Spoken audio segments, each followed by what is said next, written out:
Junior doctor. तो आज हम फिर से आपके लिए लेके आए हैं 10 क्वेश्चन जिसका मेन मोटिव रहेगा, एम रहेगा सरकारी नौकरी। और ये जो है 10 क्वेश्चन प्रत्येक दिन प्रैक्टिस करेंगे। इसमें सारे क्वेश्चन भी और इम्पोर्टेंट होंगे। साथ ही इस चैनल पे कॉलेज स्टडी भी कराई जाती है और वैकेंसी की तो तैयारी करा ही रहे हैं। तो इसलिए जुड़ जाइए और हमारे साथ जुड़ कर अपने लाइफ को जरूर इस साल सफल बनाइए। तो चलिए फिर से आपका 10 क्वेश्चन के मैराथन में आपका स्वागत है। तो आज हम फिर आपके लिए 10 क्वेश्चन लेके आए हैं। ठीक, ये एम्स ड्रेसर प्रैक्टिस सेट 3 लेके आए हैं। ये आपका एम्स में जो ड्रेसर का बहाली निकला है इसके लिए भी है, और बीटीएससी ड्रेसर का जो बहाली निकलने वाला है उसके लिए भी बहुत इंपॉर्टेंट क्वेश्चन पेपर है। ठीक, तो इस क्वेश्चन को जरूर आप कीजिएगा। ठीक, तो इस प्रैक्टिस सेट का सबसे पहला क्वेश्चन 31 है। ये क्वेश्चन आपको पिछले वाले वीडियो में प्रोवाइड कराए थे जिसमें बहुत सारे जूनियर डॉक्टर ने इसका आंसर दिया था। तो उन सभी जूनियर डॉक्टर को मेरे दिल से थैंक्स। तो चलिए देखते हैं इस क्वेश्चन को। लिखा है, what is the first aid of the someone's experiencing a diabetes emergency, यानी मधुमेह की आपात स्थिति का अनुभव करने वाले किसी व्यक्ति के लिए प्राथमिक उपचार क्या है। तो यहाँ पूछा क्या गया है, डायबिटीज इमरजेंसी का बात पूछा गया। ठीक, डायबिटीज इमरजेंसी यानी आपात स्थिति का अनुभव करने वाले मधुमेह आपात स्थिति। तो मधुमेह आपात स्थिति दो तरह के होते हैं, हाइपोग्लाइसीमिया और दूसरा होता है हाइपरग्लाइसीमिया और हाइपोग्लाइसीमिया मतलब लो ब्लड शुगर। इसमें ब्लड शुगर क्या हो जाता है, लो हो जाता है, कम हो जाता है ब्लड शुगर। ठीक, और ब्लड में शुगर। और इसमें हाइपरग्लाइसीमिया में हाई हो जाता है ब्लड शुगर का लेवल क्या हो जाता है, हाई हो जाता है।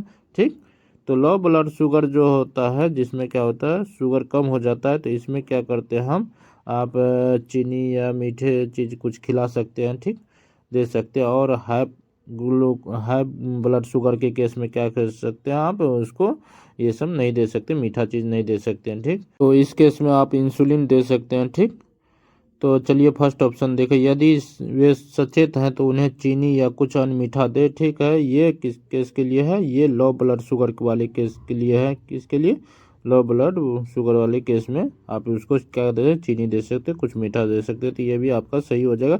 दूसरा है आपका, यदि वे बेहोश है तो उन्हें खाने या पीने के लिए कुछ भी न दे। यदि बेहोश है तो उसको खाने पीने के लिए कुछ नहीं देना चाहिए, क्योंकि इस केस में जो होता है, आप देने के बाद क्या हो सकता है, वो दम घुट सकता है, उसका घुटन हो सकता है। तो ये ब्रीथिंग में प्रॉब्लम आ सकता है, तो ये आपको बिल्कुल सही हो जाएगा, ये भी केस सही है। ठीक, और तीसरा है आपका, आपात चिकित्सा सहायता के लिए तुरंत कॉल करें।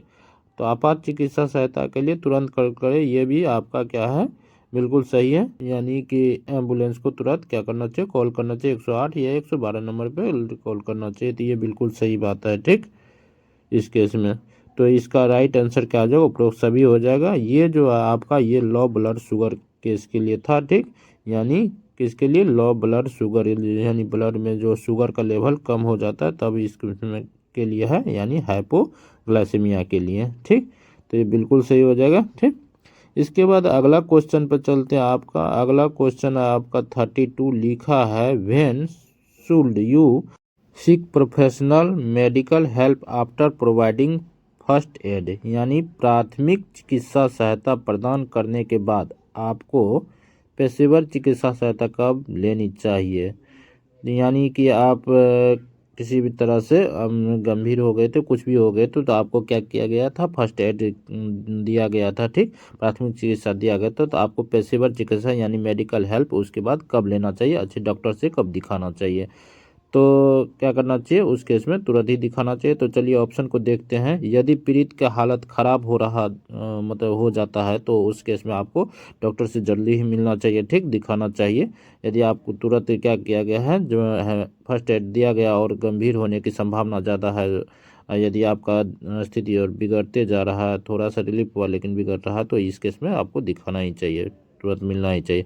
यदि आप चोट की गंभीरता के बारे में अनिश्चित है, नहीं जानते हैं कि कितना है क्या है, तो उस केस में आपको तो ज़रूर दिखाना चाहिए डॉक्टर से। ठीक, आपको पेशेवर चिकित्सा ज़रूर लेना चाहिए। ठीक, उसके बाद तीसरा ऑप्शन में लिखा है, यदि पीड़ित चिकित्सा सहायता का अनुरोध करता है, यदि पेशेंट चिकित्सा सहायता का अनुरोध करता है तो उस केस में आपको क्या करना चाहिए, चिकित्सा सहायता लेना ही चाहिए, देना ही चाहिए। ठीक, तो ये भी बिल्कुल सही हो जाएगा। तो यहाँ पे राइट ऑप्शन क्या हो जाएगा, उपरोक्त सभी हो जाएगा, ऑल ऑफ अबव हो जाएगा, ऑल ऑफ द अबव सही हो जाएगा। ठीक, इसके बाद अगला क्वेश्चन पर चलते हैं। अगला क्वेश्चन 33 लिखा, how should you store A first aid kit, यानी आपको प्राथमिक चिकित्सा किट कैसे संग्रह करनी चाहिए। आपको प्राथमिक चिकित्सा किट जो होता है उसको संग्रह कहाँ पे रखना चाहिए, तो इसको कहाँ रखना चाहिए, इन सारे चीज़ को सूखे ड्राई प्लेस पे और जहाँ पे कोई भी खतरा ना हो वहाँ पे रखना चाहिए, ताकि इसको बच्चे तच्चे कोई भी उठा के कभी कुछ न कर दे। तो ये बिल्कुल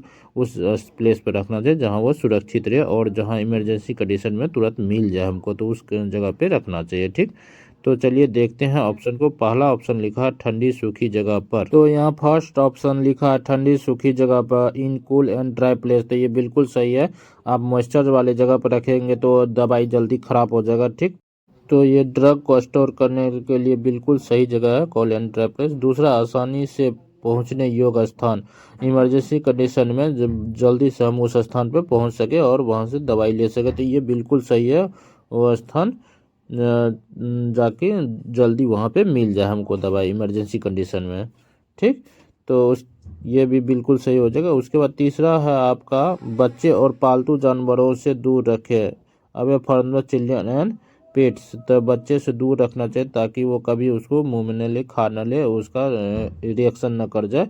तो ये बिल्कुल सही है, बच्चे और पालतू जानवर से दूर रखना चाहिए। ठीक, तो इस आधार पर आपका तीनों आंसर क्या हो जाएगा, सही हो जाएगा। तो उपरोक्त सभी सही हो जाएगा, राइट आंसर हो जाएगा ऑप्शन नंबर 4। ठीक, इसके बाद अगला क्वेश्चन आपके सामने 34 लिखा है, what is the best immediate action for the fracture, यानी फ्रैक्चर के लिए सबसे अच्छा तत्काल कार्रवाई क्या है। तो आपका फ्रैक्चर हो गया तो उस केस में आप क्या कर सकते हैं आप, तो चलिए देखते हैं फ्रैक्चर होता है क्या। फ्रैक्चर में क्या होता है, बोन क्या होता है, टूट जाता है, बोन का टूटना फ्रैक्चर कहलाता है। बोन का टूटना या दरार पड़ जाना, इस सब के कारण क्या होता है, फ्रैक्चर हो जाता है आपका। ठीक, इसी को फ्रैक्चर बोला जाता है। तो इसमें क्या क्या करना चाहिए, इस चीज़ को देखते हैं। तो चलिए ऑप्शन को देखते हैं। ऑप्शन में पहला लिखा है, क्या लिखा है, छेद पर गर्मी लागू करे, तो अप्लाई हीट टू एरिया पर, और हीट लागू करने से क्या हो जाएगा, इससे क्या होगा, सूजन और बढ़ जाएगा, तो ये बिल्कुल गलत हो जाएगा। ठीक, तो ये आपके सूजन को बढ़ा सकता है, इसलिए यहाँ पे क्या है, आइस का यूज करते हैं। आइस यूज करने से क्या होता है, आपका सूजन कम हो जाता है। कोल्ड, कोई भी कोल्ड चीज़ यूज कर सकते हैं।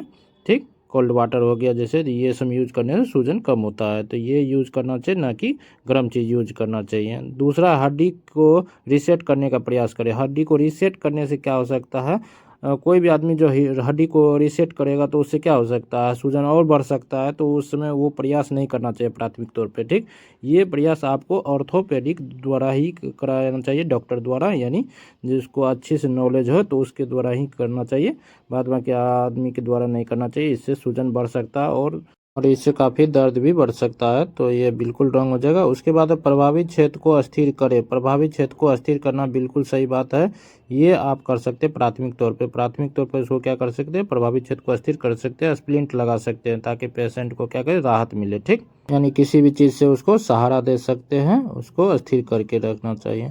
चौथा, प्रभावित क्षेत्र पर मालिश करना, ये बिल्कुल गलत है जाएगा।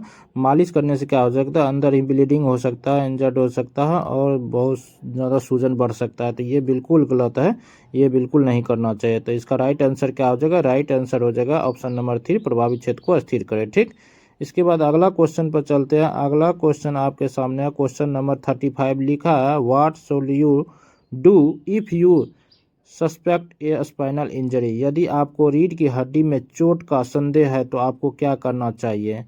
रीढ़ की हड्डी में यदि चोट का संदेह है तो आपको क्या करना चाहिए। देखिए, रीढ़ की हड्डी में चोट लगने से क्या हो सकता है, बहुत सारा दिक्कत हो सकता है, क्योंकि रीढ़ जो होता है मेन, उसके बीच से ही स्पाइनल कोड जाता है, और स्पाइनल कोड जो होता है ये क्या होता है, इम्पल्स को जनरेट करता है, इम्पल्स को ट्रांसमिटेड करता है। ठीक, तो सारा सिग्नल यही ले जाने का काम करता है। तो आपका जो है स्पाइनल कोड यदि इंजर्ड हो गया तो सोचिए आपका उससे नीचे जितना भी पार्ट हो जाएगा वो सारा क्या हो जाएगा, आपका काम नहीं करेगा और आप क्या हो जाएंगे, पैरालाइज हो जाएंगे। ठीक, तो ये बहुत ही इम्पोर्टेंट है। तो इस केस में तो आपको जो है उसको स्थिर बनाए रखना चाहिए और आपको ज़्यादा हिलना डुलना या ये सब चीज़ नहीं करना चाहिए। तो चलिए ऑप्शन को देखते हैं।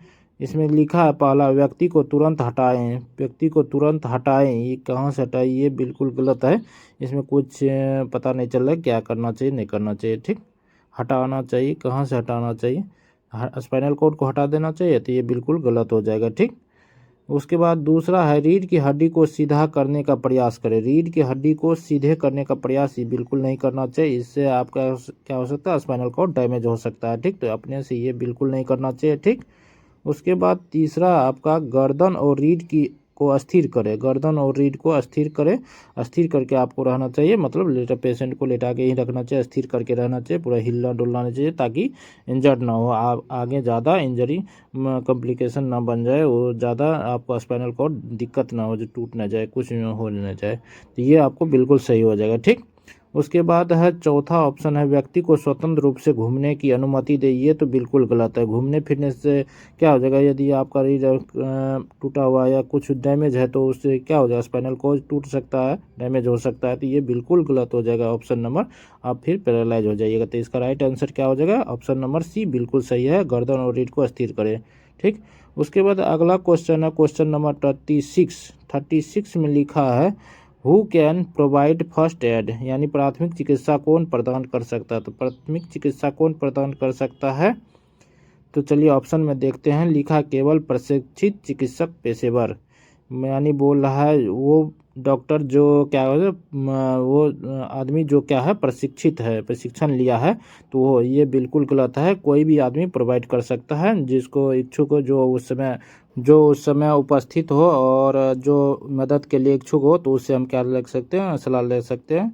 ठीक, प्राथमिक चिकित्सा ले सकते हैं। तो ओनली ट्रेन मेडिकल प्रोफेशनल, ये बिल्कुल रॉन्ग हो जाएगा। ठीक, आपका। उसके बाद दूसरा आपका है, कोई भी जिसे प्राथमिक चिकित्सा पाठ्यक्रम लिया है, जिसने प्राथमिक चिकित्सा पाठ्यक्रम लिया पढ़ा है, प्राथमिक चिकित्सा बन के, any on has taken the first add course, तो ये भी बिल्कुल गलत हो जाएगा। जरूरी नहीं है कि जो पढ़ा लिखा है वो मतलब उस फर्स्ट एड किट के बारे में, प्राथमिक चिकित्सा के बारे में वही कर सकता है, तो ये बिल्कुल रॉन्ग हो जाएगा। ठीक, उसके बाद थर्ड ऑप्शन है, कोई भी जो मदद करने के लिए तैयार है, तो ये बिल्कुल सही है, ये ही राइट ऑप्शन हो जाएगा। उसके बाद चौथा है, केवल डॉक्टर और नर्स, तो केवल डॉक्टर और नर्स ये बिल्कुल गलत हो जाएगा, रॉन्ग हो जाएगा। डॉक्टर और नर्स ही केवल प्राथमिक चिकित्सा नहीं दे सकता, तो ये रॉन्ग हो जाएगा। राइट आंसर क्या हो जाएगा, ऑप्शन नंबर 3 हो जाएगा। इसके बाद अगले क्वेश्चन पर चलेंगे, उससे पहले आप अभी तक लाइक नहीं किए हैं वीडियो को, तो लाइक कर दीजिए, और चैनल को सब्सक्राइब नहीं किए हैं तो चैनल को सब्सक्राइब कर लीजिए, बेल आइकन को दबा दीजिए, ताकि हर लेटेस्ट वीडियो सबसे पहले आपको मिलता रहे। तो चलिए इसके बाद अगला क्वेश्चन नंबर 37 लिखा, how should you treat a chemical burn, आपको रासायनिक जलन का इलाज कैसे करना चाहिए। तो केमिकल बर्न का इलाज कैसे करना चाहिए, तो चलिए ऑप्शन में देखते हैं। लिखा है, उस क्षेत्र को खूब ठंडे बहते पानी से धोए। तो जहाँ पे आपको जलन हुआ है, जला है, या केमिकल से जला है, तो उसको क्या करना चाहिए, ठंडे पानी से खूब धोना चाहिए, क्योंकि उससे क्या होता है, जितना भी टॉक्सिक होता है केमिकल लगा है, वो सब क्या हो जाएगा, इफेक्ट उसका कम हो जाएगा। ठीक, तो उस पानी से जो रनिंग होते रहेगा, बहते रहेगा, रनिंग वाटर से धोने से क्या हो जाएगा, जो भी केमिकल उसके साथ पानी के साथ मिल के जाएगा तो बाहर निकल जाएगा, नया पानी फिर नए अपने साथ नया केमिकल को लेकर चले जाएगा, आपके साथ केमिकल का प्रभाव कम होते जाएगा, जलन कम होते जाएगा। तो ये बिल्कुल सही है। ठीक, जलन कम होते जाएगा। ठीक, तो ये बिल्कुल सही हो जाएगा। इसके बाद दूसरा ऑप्शन है, जले पर मलहम लगाना चाहिए। जले पर मलहम लगाना चाहिए, उसके बाद जले पर आपको मलहम लगाना चाहिए, तो ये आपका सेकेंड प्रायोरिटी है। ठीक, उसके बाद तीसरा पर चलते हैं, उन क्षेत्र को सूखे कपड़े से ढक दे। सूखे कपड़े से उन क्षेत्र को ढक देने से क्या हो सकता है, जल्दी हवा नहीं लगेगा सही से, और वो कपड़ा चिपक भी सकता है, तो ये बिल्कुल गलत है।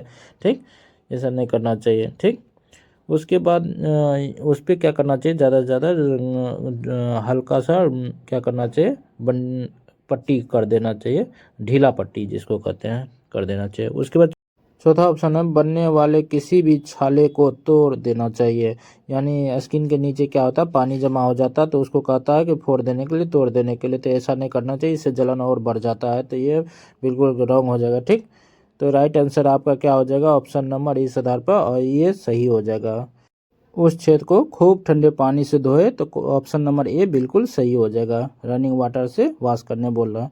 ठीक है, इसके बाद अगला क्वेश्चन पर चलते हैं। अगला क्वेश्चन आपके सामने है 38 लिखा हुआ है, is continuous education is first aid important, मतलब प्राथमिक चिकित्सा सतत शिक्षा का क्या महत्व है। प्राथमिक चिकित्सा में सतत चिकित्सा का क्या महत्व है, तो आपको सतत कंटिन्यूसली मतलब बोला है एजुकेशनल का क्या महत्व है प्राथमिक चिकित्सा में। आपको बार बार आपको क्या करना चाहिए, अच्छे नॉलेज पढ़ते रहना चाहिए, उसके बारे में नया कुछ सीखते रहना चाहिए।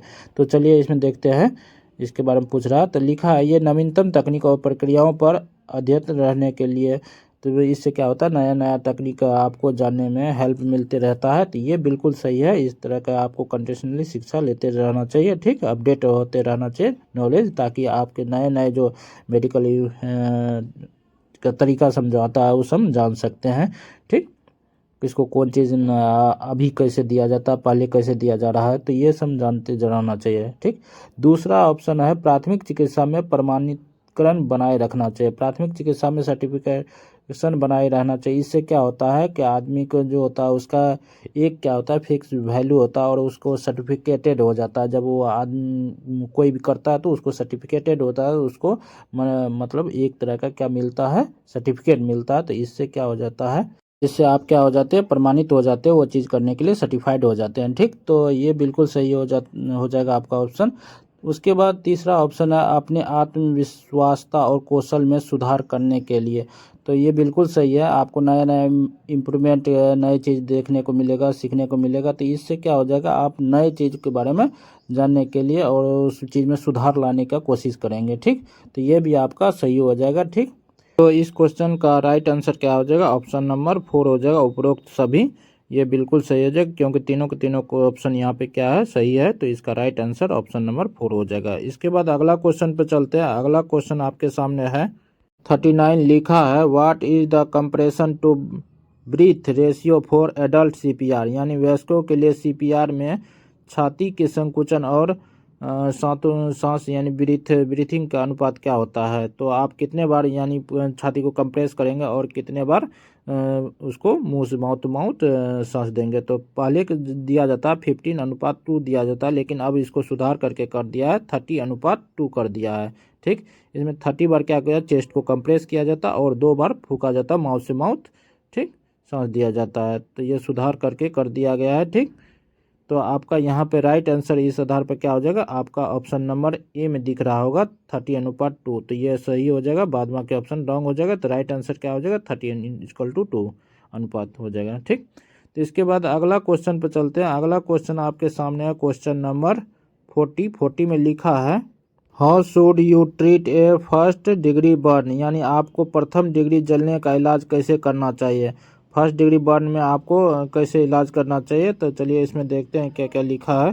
तो फर्स्ट डिग्री बर्न में आपका क्या हो जाता है, आपको स्वेलिंग आ जाएगा, उसके बाद रेडनेस आ जाएगा और ये सब आ जाएगा। तो किस में आ जाएगा, एपिडर्मिस लेयर में, क्योंकि एपिडर्मिस लेयर ही इसका क्या होता है, बर्न होता है फर्स्ट डिग्री से बर्न में। ठीक, रेडनेस आ जाएगा, स्वेलिंग आ जाएगा, और आपका ब्लिस्टर इसमें नहीं होगा, नो ब्लिस्टर। तो इसमें ब्लिस्टर यानी फोड़े के अंदर पानी नहीं भरेगा, तो ये बिल्कुल नहीं होता है इसमें। ठीक, तो ये समझ में आ गया फर्स्ट डिग्री बर्न। इसमें चलिए ऑप्शन देखते हैं। तो ऑप्शन में आपको देखिए यहाँ पे लिखा है, ठंडे बहते पानी से जले को ठंडा करे। ये बिल्कुल सही है, इससे क्या हो जाएगा, आपका जलन कम हो जाएगा। तो ये बिल्कुल सही हो जाएगा। ठीक, उसके बाद दूसरा लिखा, जले पर सीधे बर्फ लगाए। तो बर्फ इस पर लगा सकते, लेकिन ज़्यादा जलन है तो उस पर बर्फ नहीं लगाना चाहिए, क्योंकि ये क्या कर सकता है, ज़्यादा जलन हो जाता है तो उस केस में ब्लड सर्कुलेशन में दिक्कत आ जाता है। ठीक, बर्फ़ लगाने से।